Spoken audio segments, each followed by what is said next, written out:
ಸ್ವಲ್ಪ ಬಿಡುವು ಕೊಟ್ಟಿದ್ದ ಮಳೆರಾಯನ ಅಬ್ಬರ ಇದೀಗ ಕರ್ನಾಟಕ ರಾಜ್ಯದಲ್ಲಿ ಮತ್ತೆ ಜೋರಾಗಿದೆ.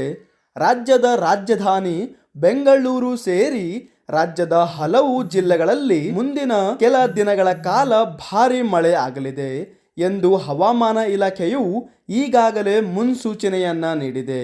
ಇತ್ತೀಚೆಗಷ್ಟೇ ದೇಶದಲ್ಲಿ ಮೊಂತಾ ಚಂಡಮಾರುತ ಮತ್ತು ನೈಋತ್ಯ ಮಾನ್ಸೂನ್ ಹಿಂದಿರುಗುವಿಕೆಯಿಂದ ಮಳೆಯ ಅಬ್ಬರ ಜೋರಾಗಿತ್ತು.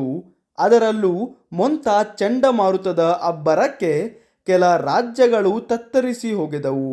ಹವಾಮಾನ ಇಲಾಖೆ ನವೆಂಬರ್ನಲ್ಲಿ ಮಳೆಯ ಪ್ರಮಾಣ ಇಳಿಕೆ ಆಗಲಿದೆ ಎಂದು ಸೂಚನೆ ನೀಡಿತ್ತು. ಆದರೆ ಇದೀಗ ಮತ್ತೆ ಮಳೆ ಬರುವ ಸಾಧ್ಯತೆ ಇದೆ ಎಂದು ದಿಢೀರ್ ಮುನ್ಸೂಚನೆ ನೀಡಲಾಗಿದೆ.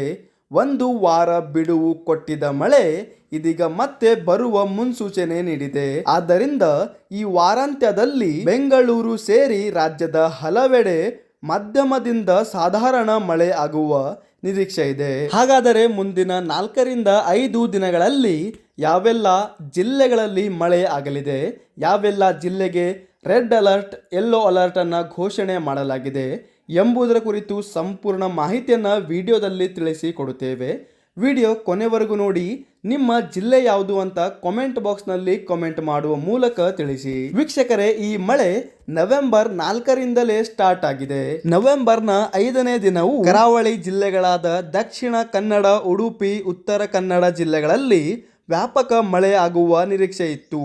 ಅದೇ ರೀತಿ ದಕ್ಷಿಣ ಒಳನಾಡಿನ ಬೆಂಗಳೂರು ನಗರ, ಬೆಂಗಳೂರು ಗ್ರಾಮಾಂತರ, ಕೋಲಾರ, ತುಮಕೂರು, ಮಂಡ್ಯ, ಮೈಸೂರು, ರಾಮನಗರ, ಶಿವಮೊಗ್ಗ, ವಿಜಯನಗರ ಜಿಲ್ಲೆಗಳಲ್ಲಿ ಗುಡುಗು ಸಹಿತ ಭಾರಿ ಮಳೆಯಾಗಿದೆ. ಇನ್ನು ನವೆಂಬರ್ 7ರಂದು ಕೂಡ ಅದೇ ರೀತಿ ಕರಾವಳಿ ಮತ್ತು ದಕ್ಷಿಣ ಒಳನಾಡಿನಲ್ಲಿ ಕೆಲವು ಜಿಲ್ಲೆಗಳಲ್ಲಿ ಮಳೆಯ ಅಲರ್ಟ್ ಘೋಷಿಸಲಾಗಿದೆ. ಇದು ನವೆಂಬರ್ 7ರವರೆಗೂ ಮುಂದುವರಿಯುವ ಸಾಧ್ಯತೆ ಇದ್ದು, ಕರಾವಳಿ ಜಿಲ್ಲೆಗಳಾದ ದಕ್ಷಿಣ ಕನ್ನಡ, ಉಡುಪಿ, ಉತ್ತರ ಕನ್ನಡ ಜಿಲ್ಲೆಗಳಲ್ಲಿ ವ್ಯಾಪಕ ಮಳೆ ಆಗುವ ನಿರೀಕ್ಷೆ ಇದೆ.